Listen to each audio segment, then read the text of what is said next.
Ireland is famous for its beauty and its scenery. Our spectacular and dramatic countryside offers a range of tracks and trails, much of it unexplored. Actress Ciara O'Callaghan is to take on a long-distance walk across the Dublin Mountains.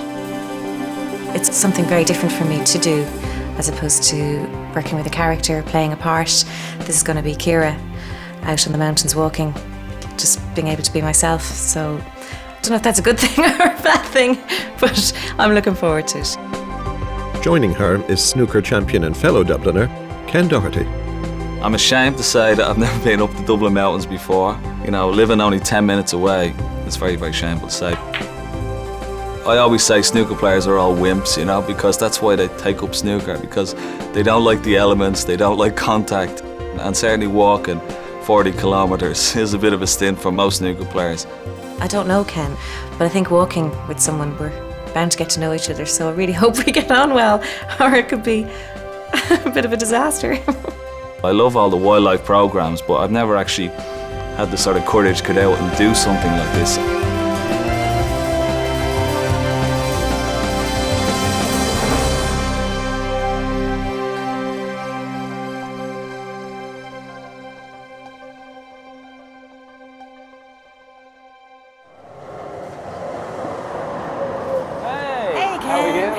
Ciara and Ken start their trek at the Luas terminus in Tallaght. Absolutely. Have a great big adventure. Hopefully the rain will stay off. That's the last we're going to see of the concrete jungle. We're going to head off into the hills, and look at that. The 40-kilometre trail meanders through landscapes and historical features across the mountains towards Shankill on the east coast. We were hoping for beautiful poppy fields, but we got buttercups and stingers and nettles and dogleaves. So what are we, seriously, about 2k from We're about 2.5k, I think, back from where we started. But we're going towards Glenasmole Glacial Valley. Can you hear that? No traffic. Isn't it beautiful? Leaving the city suburbs and urban parks behind, they arrive at the Bohernabreena Reservoir, where they run into some local walkers. And are you from round here? We're just from Tallaght, just down the road. Oh, okay. It literally is just down the road, isn't it? Yeah. And how often would you just come up here? Probably about once a week, yeah. The dogs love it, I bet, do they? Yeah. They're gorgeous. What are their names? This is Paolo. And we have Belle over here, the little diva.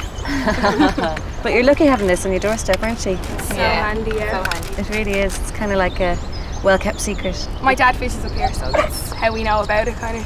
Yeah. So you just want to keep this beauty all to yourselves, is that it? Yeah. To be honest. You'd be sorry you bumped into us there, you know? See you guys. Don't Take forget care. to see you, bye-bye. Here's the yellow man. The guy to follow. See, I don't need my map. It's always nice to see one of those. At least we're on the right track. The reservoir is run by Dublin County Council, and the senior engineer is Brian Smith. It supplies a large part of the South City, the Rathmine, Rathgard, Herrenure, Ballybowden, as far as Clonskea, Milltown. Nowadays we mix it with Ballymore Eustace water, so some of it might actually find its way over to the north side, but it's probably a bit too good for them. So. Be careful, I'm a north sider. Be very careful. The place was built back by the Rathmines and Rathgard Township back in the 1880s. They weren't getting on all that well with the city council or corporation as it was, so they decided they would like their own water supply. So they commissioned a study, and this place was identified, and Queen Victoria back in 1880 signed the Rathmines and Rathgar Water Services Act, under which this thing could be then constructed. So they began work about 1883, finished it about 1887, 1888. Took about 500 people to build it. Ken and myself were just saying, walking up here, how peaceful and tranquil it is. Lovely place to work, and so much going on as well. About 4 or 5 kilometres from Tallaght. It's incredible, that's really. where you are. Yeah. And you could be in the middle of Donegal or somewhere. Could be in the middle of Donegal. Probably wouldn't even be as nice as this in Donegal. Well, yeah, well said. Good walk. Okay, take Thank care. you. Bye-bye. Bye-bye, bye-bye.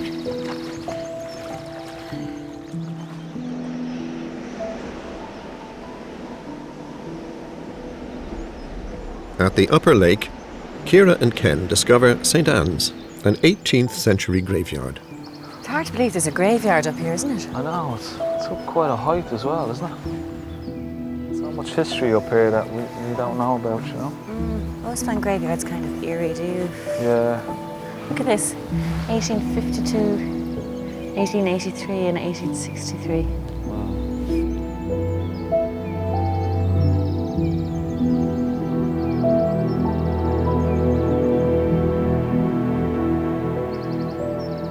Amazing. The sun is coming out again, Ciara, look. Isn't that beautiful?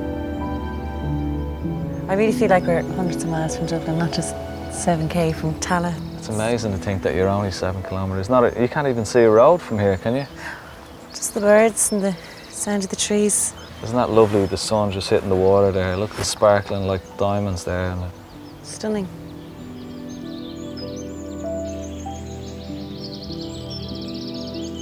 it's a hidden little gem here, isn't it? It really is. I can't get over it. It's incredible, really.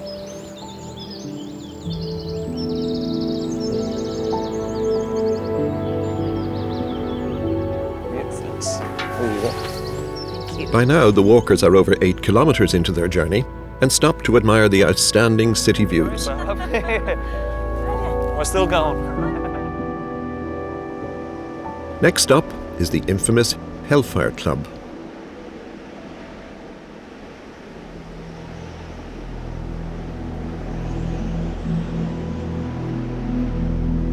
I can't help but think about the devil appearing here. I think we're okay in the daytime. So Do you night reckon? time I'd be worried about it. Well, you wouldn't catch me in here at night, not in the month of Sundays. And there's the big Aviva Stadium. I wonder what it's going to be like at night when they light it up. Yeah, looks like a giant greenhouse from here. Yeah, I'd It's say. magnificent looking. One man with many stories to tell is local historian Frank Tracy. There was a fad in those days among the idle rich, and there were plenty of them in the country. You know, these were the Anglo-Irish ascendancy, and there were lots of them who had more money than sense and so on. And they used to go mad, like modern day people at weekends, just go out and go on a binge and so on. And they set up what they called Hellfire Clubs. Okay. And they got the use of this building. They would have gambling, they would have drinking, I'm sure there was women around and so on. The locals were horrified. So stories began to emerge, probably made up by people who never put a foot inside the door. There's a story told that during one night when they were gambling, a new person arrived, a visitor, and they brought the visitor in, and they were playing cards, and that during the game, one of the group dropped his card on the floor and bent down to pick it up, and when he looked under the table, the stranger had a cloven hoof. And when he saw the cloven hoof, pandemonium arose. This guy turned into a ball of flame and shot through the roof. As kids, we would have heard that story that the devil had appeared up here, and nobody would come up here. But you've only got to look at it, doesn't it fit the part? If you set out to build a haunted house, you couldn't do better. It's a fascinating story, isn't it? It really Yeah, is. well, there's other stories told about a big black cat who's supposed to have haunted the place and would appear now and again.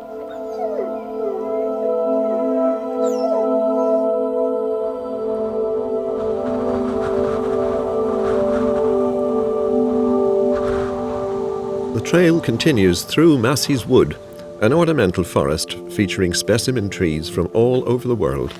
It's lovely and cool in here as well, isn't it? You know, he's shielded from the sun. So tranquil. Yeah.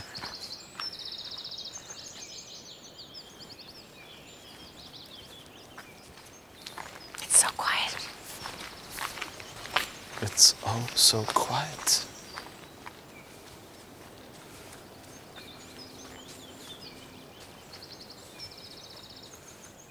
Isn't it amazing to think that, you know, the Massey, they brought all the trees in, well, most of them, from all over the world, you know, and just planted them around the whole estate. But this one is supposed to be one of the tallest trees, or the family of trees in the world. It's called a California redwood. Some beech, sycamore, ash. Well, that's what snooker cues are made out of, ash. Oh, yeah? Ash and maple. There's no And do you grain. have a preference then? Well, I've been playing with this cue For how long? since I was 12. No. Yeah, St. Really? Yeah. So it's an ash cue, so I've only ever played with an ash cue. There's your wall garden now. Absolutely, yeah. I love wall gardens. There's not much of this one left though, is there? Oh look, elderflower. Elderflower, so that's elderflower. That's where the drink comes from there. Yeah, they make tea, cordial. It's very good for you, seemingly.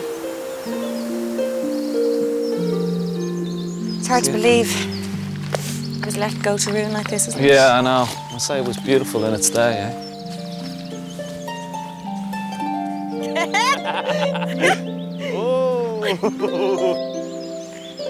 Push by. Okay. I think that's enough of swinging around for a while. Okay. Better get off. Continue with our walk.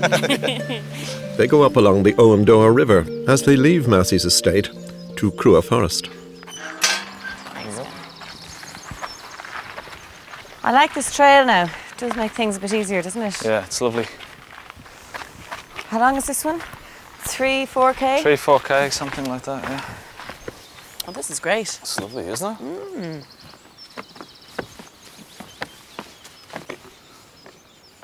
Tell you, it's just as well this is here. You wouldn't like to be travelling through the old bogland, would you? Oh, I guess that's what it would be like if it wasn't here. Yeah.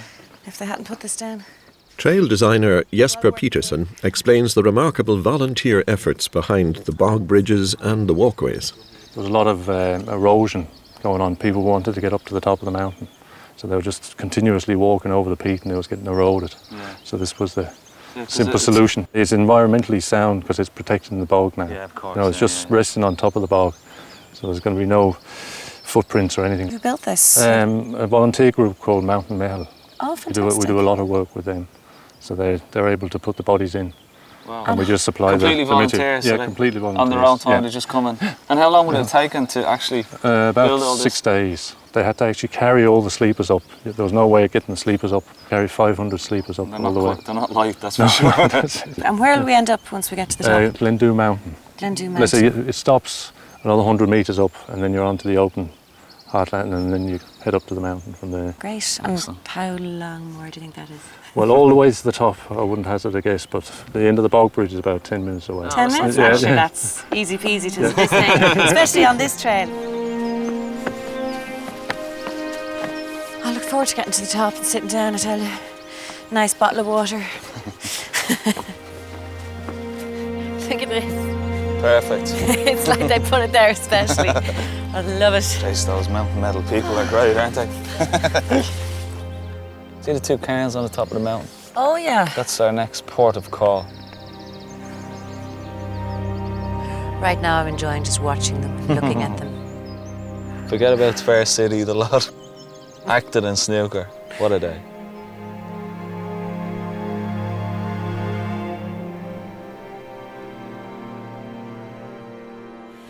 Oh, onwards and upwards, eh? Onwards and upwards. How far do you think we've come now, Ken? I think we're, should be at least over halfway, so that's about 20 k's. Can't get over how bright these stones are, can you? Just like white, snow I know. white. We could see them from the other side. They looked really, really white, didn't they? So that's where we were over there, Crua Forest. I don't know whether you can see that in the distance though. Can you see the little bog trail that we were on? Right up through the trees. It's a good bit up, right at the top of the mountain. Ciara and Ken continue up Tibraden Mountain to an ancient cairn where they meet Karen Woods from the Dublin Mountains Partnership.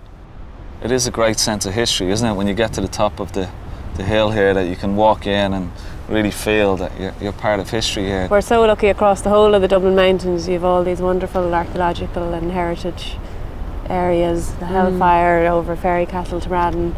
There's lots of dolmens in different places, so it's great. But it certainly feels like a real reward after that hike, doesn't it? To get up here and like you've achieved something. Yeah, because you're up about just over 400 metres up here, so you had a nice climb up. See your next destination in the distance? We can. Another 20k to go.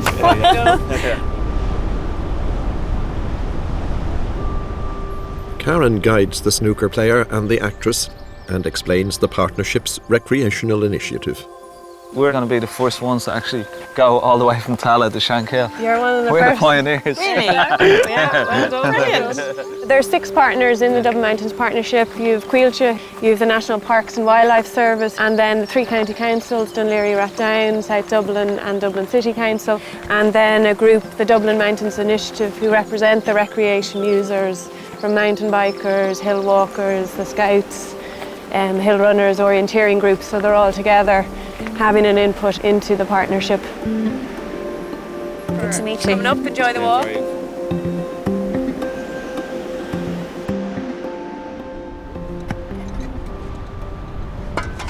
Seems to be quite a lot of work going on down here. Yeah. I think these are the famous Mountain Meitheal. Mountain Meitheal. Mountain Meitheal volunteers, yeah.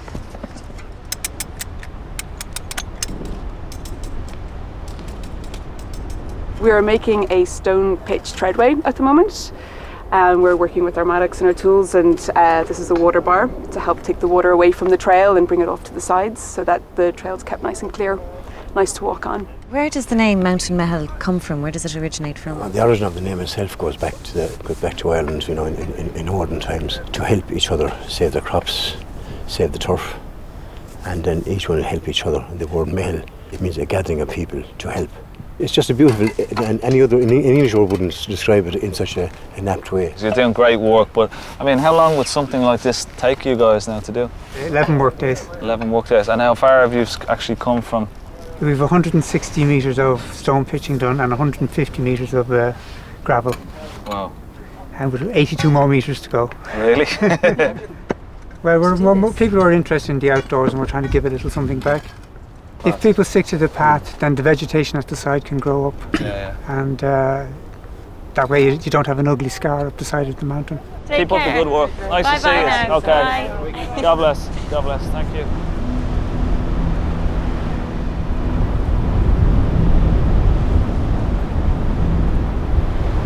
That wind's really picking up, isn't it? Next, they reach Fairy Castle, a well-known milestone, which has sat at the top of Ticknock for thousands of years.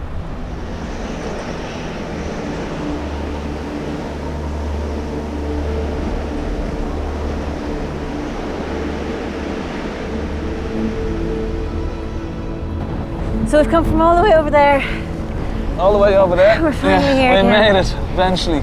Fairy Castle. Fairy Castle. Only another 10 kilometres to go, just to cheer you up.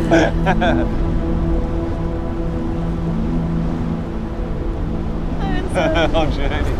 Let's go. No time to waste. Okay, off we Let's go.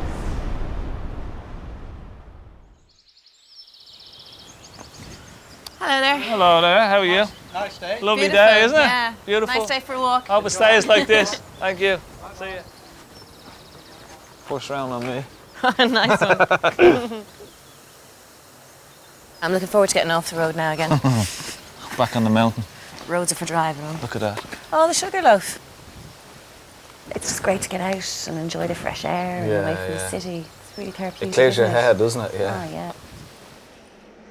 By now, Ciara and Ken are about 30 kilometres into the Dublin Mountains Way as they amble through Barnaslingen Pine Forest. It's very magical, isn't it? It's gorgeous, isn't it? Good, beautiful foxgloves. Is that what they're called? Yeah.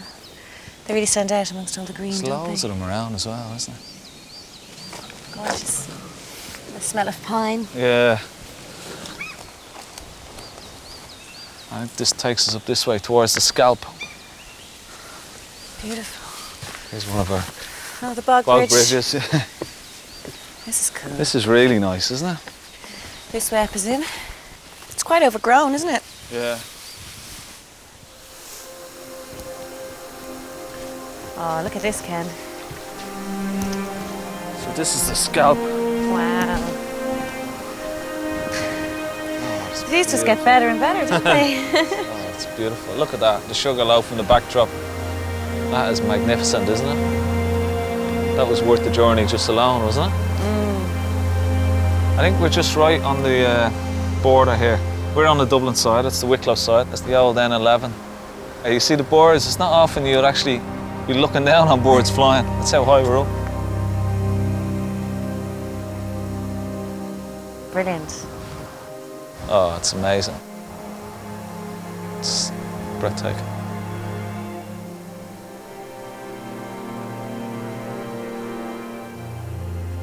So we're 3/4 of the way there. We're 3/4 there, yeah. It's only another few kilometres to go. So this is like a treat. Little treat. Before Our little the treat. end. I'd be ashamed to leave this behind. We'll be back at some stage. It's lovely to see everything so clean, not much rubbish around in the forest and stuff like that, isn't it? Yeah, what does they say? Take nothing but photos, leave nothing but footprints. No, that's a good one. Yeah. Not learned that in the Scouts, Ken. No, I wasn't in the Scouts. Were you not? Too busy playing snooker. Too busy playing snooker. Better Misspent youth. You did all right at it. The last stretch passes the landmark lead mines at Carrigallagan, where they meet volunteer ranger Ciara O'Callaghan. There's 36 rangers at the moment with the Dublin Mountains Partnership. We patrol the trails that you've been walking on, helping people out, giving information out, and just really giving people a reassurance to know that it's safe to come up here and that it's an enjoyable place to be. Well, certainly as a Dub myself, a Northsider, I have to say, I've never known about this landmark, so it's great to discover it. There was lead mined here from about 1836 and would have been smelted down at Ballycorus, but the smoke from this process was brought up here along a really long flue here and brings what would have been poisonous smoke up to this point. Sarah, whereabouts are you from? Are you from Dublin? Yes, I'm from Dublin. I live in Killiney. This would be a place very local to me and it's very easy for me to get up here. So. And you're obviously very proud of the Dublin Mountains, I mean. Yeah. It's nice. It's kind of a hidden part of Dublin that a lot of people don't know about and maybe don't come up here and, you know, if they think of Dublin, they think of the city centre and they forget there's countryside and County Dublin as well. I mean, there's been so many places we've come through the Dublin Mountains and it's just beauty attack after beauty attack, stunning views and just discovering new places like this. And it's really... Well, we'll be back. You'll be sick of seeing us now. Great.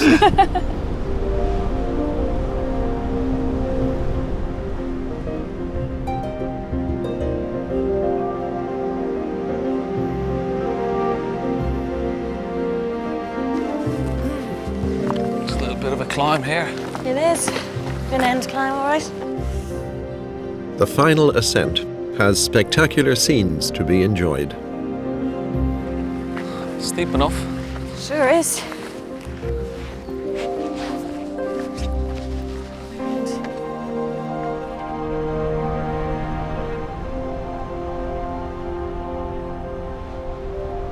Look at this. Oh lads. Wow, you can see forever there, can't you? It's the Mourne Mountains, isn't it? Yeah, right in the distance. Brayhead, Hothead. I think this is the most spectacular of all the views. This is definitely my favourite. You've got it all. You can see everything that we've done. Yeah. 360 degrees. Spectacular.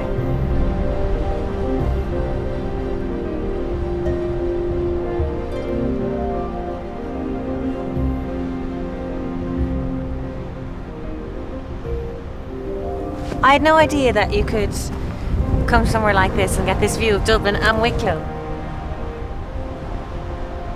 I've absolutely loved the experience. Dublin Mountains, we see them all the time, but actually making it to the top of all of them and discovering all the trails along the way. I'm sorry actually to have reached the end of it, to be honest. I'll certainly be going up there again and bringing friends. Well, it's going to be hard to leave here, but that's where we're headed, down to Shankill. It's amazing to think that, you know, one end of the walk, which where we started at the Luas line at Tallaght, is connected up to the Dart over in Shankill, 40 kilometres away, and it is so accessible. You don't need a car. I'm probably one of half of Dublin who look at the Dublin Mountains every day and not realise that all the beautiful walks up there. So we don't have far to go then, just down here. It's quite a long walk, 40 kilometres. I mean, that was quite daunting, just the thought of it. But the beauty about this is that there's so many beautiful small walks along the way, up to the Hellfire Club, Crew of Wood, and of course into Massey's.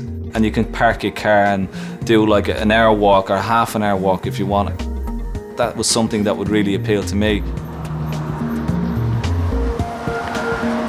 Shankill village.